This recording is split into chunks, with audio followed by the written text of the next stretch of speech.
Gavin and Peter, it's great to have you with us for the panel discussion for Asia Fruit Congress 2020. How much of a concern is a warming climate for global apple and pear production, and what kind of impacts have you seen so far, and where? Well, global warming is a huge issue for all fields of agriculture, and growing apples is really no different in that respect. Apple growers around the world are seeing that their production regions are becoming drier with time. Often the hotter or warmer regions are becoming even hotter. There is a loss of diurnal temperature variation, day to night, on an apple orchard. And there's the emergence of quite different pest and disease populations. So these are big issues facing growers now. In terms of what we're seeing with fruit quality from orchards in those conditions, well, there are already some effects coming through with fruit texture, with fruit colour not developing in the way that an orchardist would like, and with the emergence of some different fruit disorders that we have not seen much of before. And amongst all that, growers are still demanding, wanting to see a high quality piece of fruit that enables them to deliver their product to the market profitably in those conditions that are getting hotter.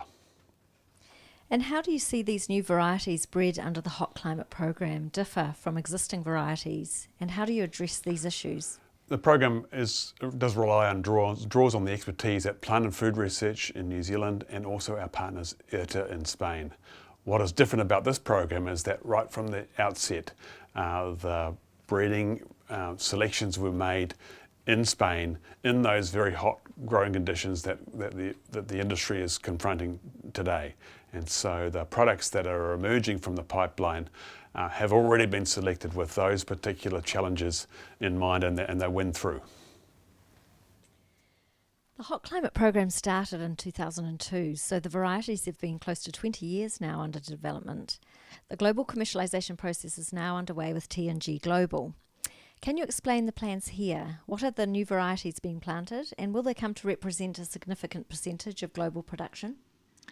As the commercialisation partner for the Hot Climate Program, T&G Global will be releasing the varieties under a range of different models and pathways, taking into account the characteristics of the different releases, but also the opportunities in different markets or with different partners. There's flexibility there. In the case of Hot 84A1, which is the first variety already being released, we'll be releasing that under a peer-to-peer network structure. The T&G Global will support with governance of the program, and the individual partners will be responsible for their own growing and sales and marketing activities. By the way, we're still open to expressions of interest in that program if you want to participate. In terms of material movement, that's well underway internationally, with material moving to a number of countries and through quarantine.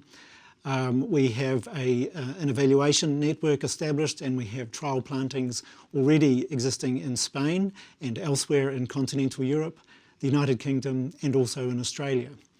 There's commercial quantities of Hot 84A1 already licensed for planting in Spain, so that'll be the first country to get into commercial production, of course, because that's where the variety is bred and originates. And we expect to see it rolled out across other countries following that trial and evaluation process. So we'd see this first new variety taking up a good market share in suitable countries over the coming years. And what are the characteristics of the new varieties, and how do they compare with existing varieties on the market in terms of colour, shape, texture, size and flavour? We're really excited about what the breeders from Plant and Food Research and IRTA have been able to achieve with the Hot Climate Program. There's some exceptional material coming through the pipeline. In the case of the apple selections, they range in appearance from gold and green through to striped and blush. And in terms of the pear offerings, there's some really interesting traditional varieties with the traditional russeted appearance, but also some very interesting interspecific pears that have high colour and firm, crisp eating qualities. Of course, for the selections coming from this program, not only must they have jumped that hurdle around hot climate suitability, but they must outperform all those other varieties that are already on the market from other production regions around the world. Yeah, in terms of their consumer eating qualities, they're really top. Great. And in addition to creating a sustainable future for production of apples and pears in existing temperate growing areas, how do you see the Hot Climate Program varieties opening up new locations for growing apples and pears? We do see that happening, and in fact we've already got quite strong interest from parties in non-traditional or what might be currently marginal apple and pear growing areas.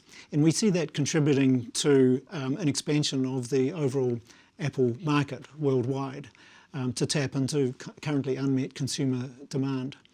The parties that have contacted us, interestingly, are also looking to become part of 12-month supply arrangements, so they could work not only to sell what they grow locally, but to work with counter-seasonal suppliers so that they can provide 12-month availability of the same variety to consumers in their markets.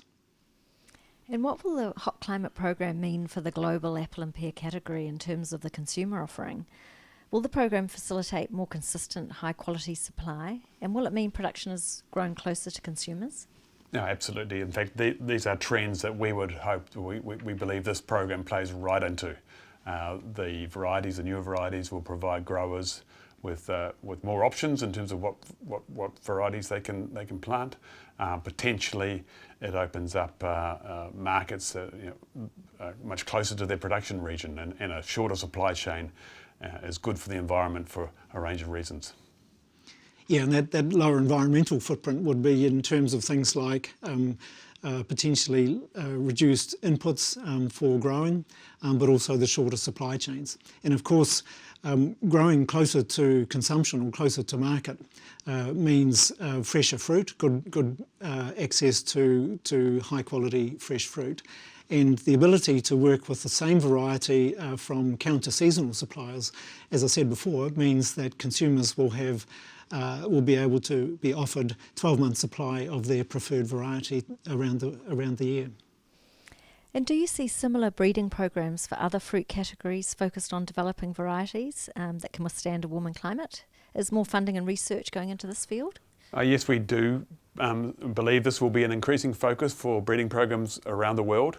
But in the case of this program, we believe it is the most advanced program with this particular criteria in mind. But it's not going to be the only program, and we look forward to the day when there are a range of other breeding programs with other crops that are also targeting the changing climate and helping growers produce their products profitably. Gavin and Peter, thank you so much for your time today. Thank you.